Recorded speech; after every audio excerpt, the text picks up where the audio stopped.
الحمد لله رب العالمين والصلاة والسلام على رسوله الكريم أما بعد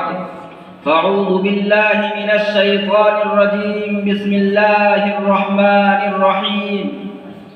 قل هو الله أحد الله الصمد لم يلد ولم يولد ولم يكن له كفوا أحد قال النبي صلى الله عليه وسلم آمنت بالله ثم استقم. لائق صد احترام معزز سامعین اور اسٹیج پر رونق افروز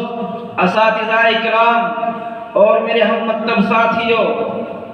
میرے الفاظ گونگے ہیں کرو تعریف کیا اس کی، میرے الفاظ گونگے ہیں کرو تعریف کیا اس کی، وہ مردہ خاک ہڈیوں کو زندہ صورت اٹھاتا ہے، قصہ اصحاب کہف کا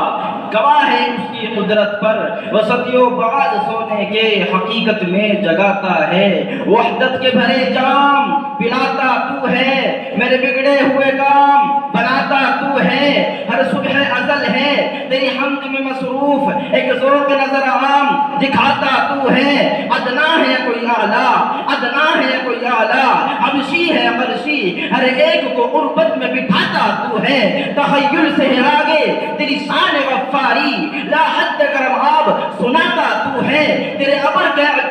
کے اعجاز ہے کونین میں تخلیق، فیکون عمل راز بتاتا تو ہے، اندھیروں میں سویروں کو سلاتا تو ہے، سویروں کو اندھیروں سے جگاتا تو ہے، یکتا ہے یا گانا ہے، یکتا ہے یا گانا ہے، تو احد صمد ہے، مشکل سے ہے مشکل تو بچاتا تو ہے، ہر وقت کے موسیٰ کو بچاتا تو ہے، ہر وقت کے فرعون کو ڈبوتا تو ہے، وحدت کے بھرے جام پلاتا تو ہے،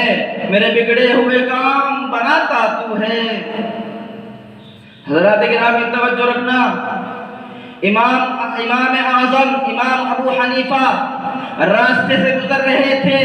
راستے میں دیکھا کہ ایک بوڑھی اماں چرخہ چلا رہی تھی، چرخہ کاٹ رہی تھی، امام صاحب جوش میں آئے اور فرمانے لگے کہ بوڑھی اماں ساری زندگی چرخہ ہی چلاتی رہو گی یا رب کو بھی پہچانو گی؟ بوڑھی اماں بھی اس دور کی بوڑھی اماں تھی، بوڑھی اماں اس دور کی بوڑھی اماں تھی، بوڑھی اماں فرماتی ہے کہ بوڑھی اماں اس دور کی بوڑھی اماں تھی، اس دور کی بوڑھی اماں نہیں تھی، حقہ پینے والی بوڑھی اماں نہیں تھی، چغلی کرنے والی بوڑھی اماں نہیں تھی، اپنے پوتا پوتیوں کے ساتھ بیٹھ کر ٹیلی ویژن دیکھنے والی بوڑھی اماں نہیں تھی، وہ اس دور کی بوڑھی اماں تھی۔ بوڑھی اماں جوش میں آتی ہے اور فرماتی ہے کہ امام صاحب آپ نے رب کو پہچانا ہے کتابوں سے، قرآن سے، حدیثوں سے، لیکن مجھ سے پوچھ میں نے رب کو پہچانا اس چرخے سے۔ امام صاحب فرماتے ہیں وہ کیسے؟ کہتی ہے کہ میں چلاتی نہیں تو چلتا نہیں،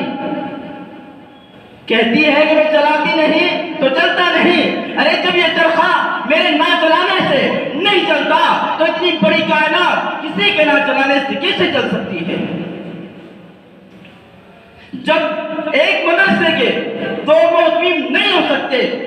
ایک ملک کے دو بادشاہ نہیں ہو سکتے، تو بھلا اس کائنات کے دو خالق کیسے ہو سکتے ہیں؟ وحدت کے بھرے جام پلاتا تو ہے، میرے بگڑے ہوئے کام بناتا تو ہے، اے خدا تیرے پاک نام پہ میں فدا، میری جان فدا، میری روح فدا، میرا باپ میری ماں فدا، حضرت مفتی محمد خالد صاحب فدا، اے خدا یہ علماء فدا، یہ طلباء فدا، اے خدا تیری بندگی میری آرزو، اللہ جل جلالہ، مولا تو جمال ہے، تو کمال ہے، تو لا زوال ہے، نہیں تیرا اہل و عیال ہے، نہیں تیری کوئی مثال ہے، تو آپ اپنی مثال کو، اللہ جل جلالہ، اللہ جل جلالہ۔ وآخر دعوانا الحمد للہ رب العالمین۔